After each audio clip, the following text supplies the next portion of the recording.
We're so happy to bring you the current Miss Uganda 2019-2020. I know you have so many questions that you'd like to know. You'd like to know about her, what she likes. Some people would even want to know what shoe size she is. All the questions, we're going to answer them and have them here for you on the show.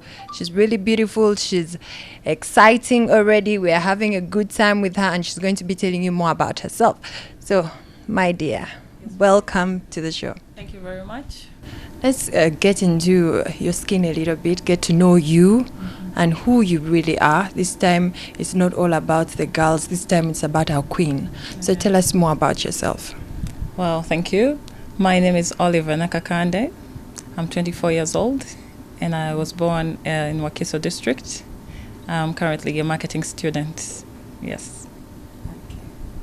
Marketing student where?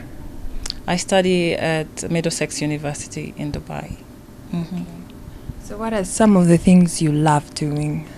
Oh, I love sports, especially basketball. I love to swim. I work out every second day of the week, so I'm super active. And I love hanging out with people and listening to motivational speakers. Yeah. So have you played basketball professionally before? I wouldn't say professionally, but I've played at school. So that is the only level at school. I guess it's because of the height. I think so, but we have some short people in the team as well. I think it's the passion. When you love it, you go for it. Okay. Yes. So tell us about your journey in Miss Uganda. Well, my journey was, it started off with, I just follow Miss Uganda on social media, and I always wanted to contest, but I didn't believe in myself. So this time around, I was like, you know what? I have to do it. I have to give it a try. So I saw on Instagram they had posted auditions. You pick up your forms here at the Sheraton, and so we picked up forms, filled them, brought them back, and we were told the audition dates. So I came, auditioned. There were lots of beautiful girls from all the regions, and oh my God, I was so nervous. And I remember very well the day I auditioned, I was shaking in front of the judges because they were all very strong women. I was like, oh my God, here's Flava. Oh my God, here's Miss B. So I was like, oh my God. Anyways, it went successful, and we went ahead to the presentation night, which was also a very success. And that is when they introduced us to the public as the finalists. And then we started preparing for the boot camp, which took 3 weeks. The boot camp itself was great because we got to know all the other girls, how they behave, who they really are. We spent every day together, every night together, because we were sharing. Anyways, we brought a lot on the table as contestants, our talents. And also they brought in a lot of teachers and motivational speakers, pastors. I'm groomed. I'm honored. Yeah. Why did your talent? You were the journalist. Yeah. The news anchor. Yeah. We expected at least the basketball, the something. Why did you choose that? I'm not a perfect public speaker, but I love, challenging myself. So I love speaking, and actually the boot camp helped me a lot because we were taking a lot of speech classes. So I was nervous before. I couldn't talk to you. So I was like, you know what, I'm going to challenge myself. And with the help of our facilitators, our mentors we had in the boot camp, they're like, you can do this, you got this. So I was like, you know what, I'm going to anchor. Yeah, so that's how I came up with that, not basketball. And the good thing is we had somebody who did basketball, and it was pretty good. Yes. Mm-hmm. So imagine you're going to be one of our anchors, eh? In the near future. God willing, yes. So, from what you're saying, I can see you've learned a number of things from the boot camp. What more have you learned apart from the public speaking, the confidence building, the looking beautiful? What more have you learned? Well, I've learned that in life, if you do not have passion in you for something, then you're lying to yourself. For example, so many people like audition and they show up in the boot camp and they audition. They're like, "Yay! I love doing this. I love helping. I love kids." We were challenged, and they took us to a place where we're on ground, we're in the field. Kids are already there, so they wanted to see us, our passion, in so many things. So I learned that without passion, you cannot do anything. So that is one of the major things I learned besides speech. So still going on with Miss Uganda, what do you think about the girls who were with you? How did you find them? Oh my God. The girls, my other 21 sisters, were amazing. And I really mean that, because there was a way we connected. It was like we knew each other before, but we came from all the parts of the country, and we connected in boot camp. I swear to you, we had no fights at all. We were just always together. We used to hold like house meetings indoor, and like a room. We call all our other 21 coming together, so we have like a snack or talk about something. So they were really amazing, and I miss them. I already missed them. You know, so much has been happening. Would like to go more in depth. So I just wanted to ask you something small. What do you think about our contestant number 3? We wanted to get your view as our queen. Do you think? Did you? Because if it was me, I could say I didn't hear the question. Do you think it was fair? Do you think she had the question? Contestant number 3, Ashemeza Santina. First of all, I think we're all different, and on that day there were a lot of stuff going on.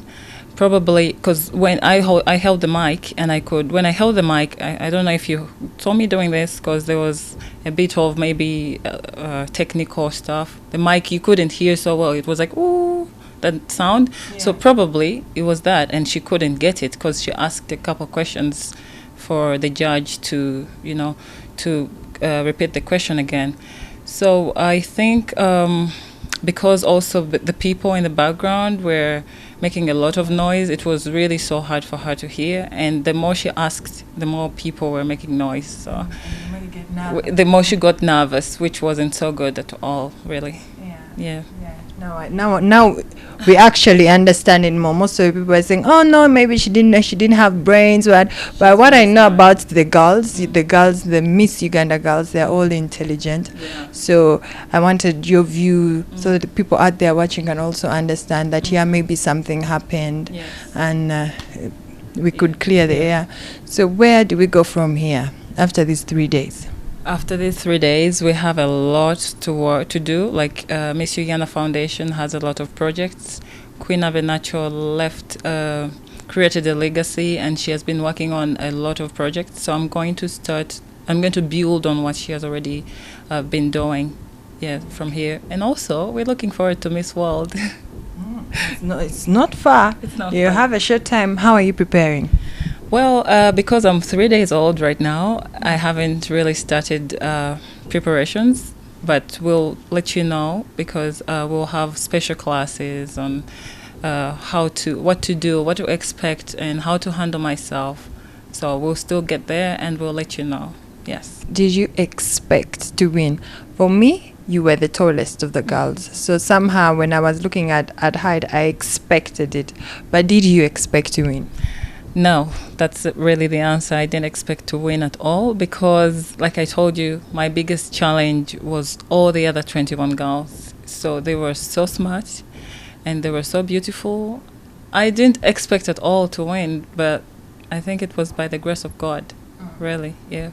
Now I hope you believe in yourself, because you said in the beginning you didn't believe in yourself. Now I hope you have the courage, the strength, you're confident. I believe in myself, though I haven't really accepted the fact that, oh my God, I miss Uganda. Oh. You still wake up and first look for the crown and say, is the crown mine? Yeah. So you're taking on some of the things Abenacho. How do you feel? Do you have like your own projects, or it's okay for you to take on the projects that are ongoing? Well, it's okay to take on the projects that are already going, because all the previous queens, or the queens, they already had projects which were amazing. They implemented them. So we do not have anything special really, but only to build on what they're already doing. So what I have is similar to what Abenacho or what other queens had. So I'm just going to build on what they already did. Yeah. Mm. You know, when you're contesting, they keep asking you, what would you do differently if you were Miss Uganda? So this time the question turns the other way. What will you do differently now that you are Miss Uganda? Well, I don't think there is anything different. You know, Queen Abenacho really raised the bar so high. So I think the only different thing I could do is bring the crown for Miss World home. That is the only different thing. We have Miss World Africa right now. So she has worked on so many projects and helped a lot of people. So I can't really say it's going to be different what I'm going to do, but I could bring home the biggest crown. Yes.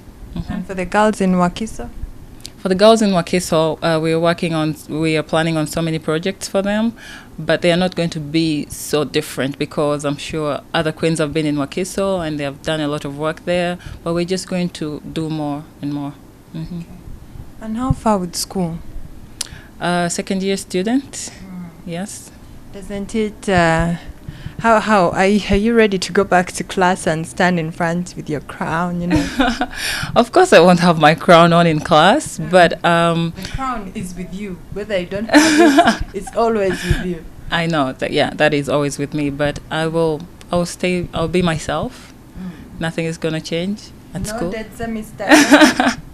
No, not at okay. all. No. So you're going to continue finish school with your projects? Yes. Okay. Yeah, I'll balance. I'll balance the two, yeah. Because I have to study and have to serve as well as Miss Uganda, yes.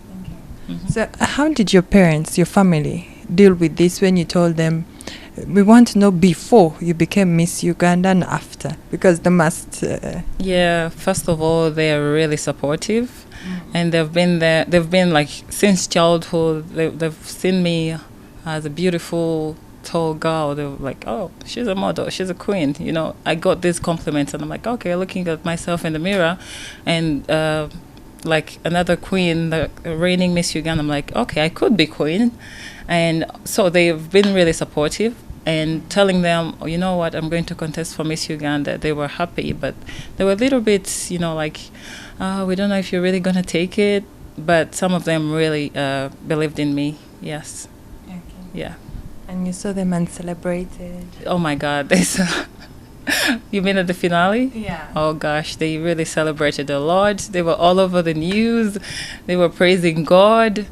Oof, yeah, it was great. Yeah. That's nice. So what would you like to tell the other girls watching? Also the girls that were with you, the 21, and the other girls who want to be like you. I'll start with the other girls. The girls who want to be like me, like who want to become Miss Uganda. As long as you're Ugandan, that is it. You can be Miss Uganda. Unless you're not Ugandan, then you could be Miss somewhere you're coming from. But for Ugandan girls, it is possible. Believe in yourself. I had a problem. I didn't believe in myself, but please believe in yourself and just look at yourself in the mirror and say, I can be this, I can be that. So it's that simple. And for my other 21 contestants, I don't know, I miss them, but I think we should work together because I cannot just work alone. I need them because they had beautiful ideas. We need to bring all those ideas together and make sure we implement them to touch some people's lives. DJPK for the entertainment.